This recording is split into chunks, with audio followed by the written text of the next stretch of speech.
आलं का लक्षात? ही गोष्ट मराठवाड्यातून शिकावं लागते आपल्याला.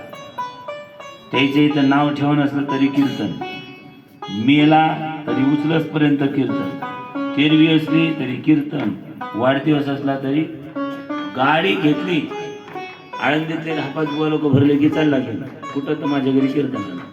प्रत्येक विषय द्यायचा कीर्तन झालेला आहे. का?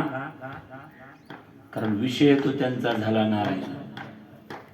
नावडे जनधन माता पिता. कारण त्यांना माहित आहे की या सर्व नातेगोत्यांना आवडून आपल्या उपयोगाचे हे काहीच नाही. कितीही मोठा कार्यक्रम करा आणि एवढाही मोठा कार्यक्रम केल्यानंतर एक तरी पाहुणा रुसल्याशिवाय राहत नाही. सोयच नव्हती तर बोलावलंच काय रे? काऊन रे? मला पांघराला ब्लँकेटच नाही मिळालं. नसतील त्याच्या घरी आता एवढे मोठे पाहुणे म्हटलं महाराज नसन बोलवायचं तर नाही बोलवावं, जेवढी सोय आहे तेवढंच बोलवावं. त्या घरी करून पाय माहीत पडते.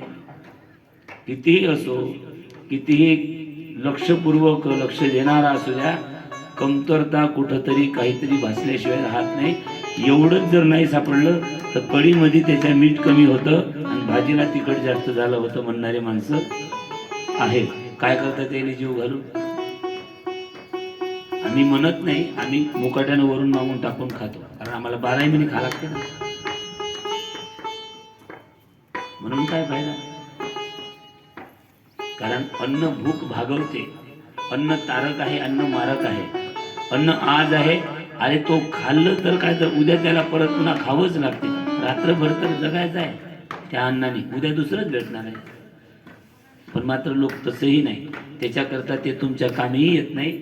म्हणून परमार्थाला जर समजा धरून चाललात, आता ह्याची सगळे येऊन शिदोरी जेवण करायचं आहे, जन्म झाल्याबरोबर जेवायला सुरुवात करायची आहे, जेवण संपवायचं आहे मेल्यानंतर, आणि ते मेल्यानंतर शिदोरी बांधून घ्यायची आहे सोबत. कोणती शिदोरी? काय नाही महाराज, डाळ आणि तांदूळ खिचडी म्हणून त्याच्या मोढ्यावर तरी बांधून देते. कुठं? विसाव्यावर टाका, विसाव्यावर टाका, ढीक मांडा, मारा लात त्याला एखाद द्या फेकून. येतच काय घरून? त्याला काय नाही, जुने लोक करत होते म्हणून आम्ही करतो. बरं कर बाबा, तू कर. आलं का लक्षात? काहीच संबंध नाही. भगवंताचं चिंतन करणारे माणसं, भगवंताची भक्ती ऐकणारे माणसांनी फक्त मूर्तीपूजन 10 दिवस करू नये. काल मी तुम्हाला सांगितलं, मूर्तीपूजनाला स्पर्श करायचा नाही. एवढंच नाही, आपल्या घरातले सुद्धा 10 दिवस देव आपण धुत नाही ना, 13 दिवस धुत नाही. ते देव सुद्धा विना पूजेने नाही ठेवायचे. फक्त आपल्या कुळाला सुतक असतं, देवाला नसतं. धरले का देव दिले, जीवावर येते महाराज काय काही लोकांचे देव द्यायचे म्हणून बहाना पाहत राहते लोक. एक आई म्हणे पोराले, सोन्या अरे आज देवपूजा करून टाक, मला जरा करता येणार नाही आज. त्या पोराने देव कसे धुवा? त्यानं वीर घरा पुढे त्यानं बकेटीत अख्खे देव भरले आणि ते बकेटच सोडले वीर. आता त्याच्यात ते 2-4 दिवस की नाही लाकडी काय कुदळ पावड काही घरात असते, लंब्या दांड्या, कोणते देव मला माहिती नाही. ते लाकडीचे देव आहे, ते लागले पोहायला असे असे करत.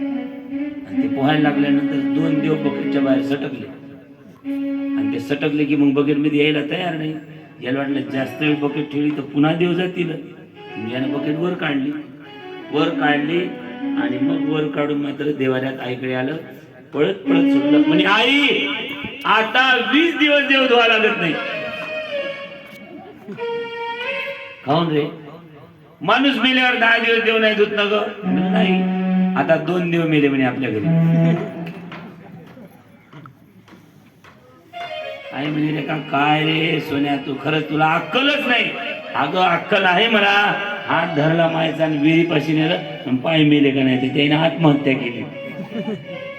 आता मला सांगा, त्याने आत्महत्या केली का विहिरीत यानं बुच काढले?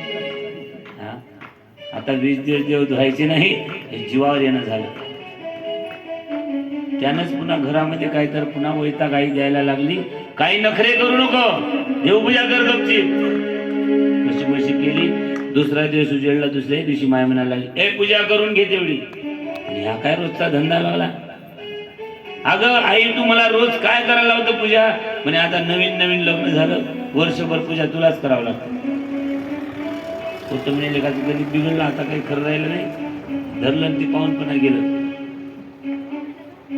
मी आता जातो बायकोला घेतो आणि सासऱ्याच्याच घर राहतो म्हणे मी आता. इथं तरी पूजा करायला काम पडणार नाही. तिथं सासऱ्यानं मस्त सुंदर स्वयंपाक केला. सासरा म्हणला मी बाहेर जातो जाऊ बापू, मार्केटला जाऊन सगळं साहित्य घेऊन येतो.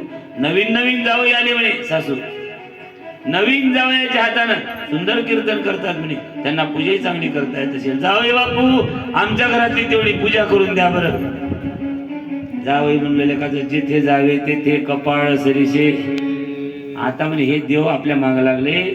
सासूबाई देव आम्हाला धुवा लागते का म्हणे, नवीन लग्न झालं की नाही तुम्हाला चांगली पूजा करता येतात म्हणून तुम्ही जरा पूजा करा म्हणे. द्या पूजा करतो. तिथं पूजा केली, जेवलं. बायकोला म्हणजे चाल पटकन इथून म्हणे आता कुठं जायचं म्हणे, आपल्याच घरी मरू. आता काय कुठंच जाऊ नये, आपल्याच घरी आपले देव पुन्हा दोन मारू वाटल्यास.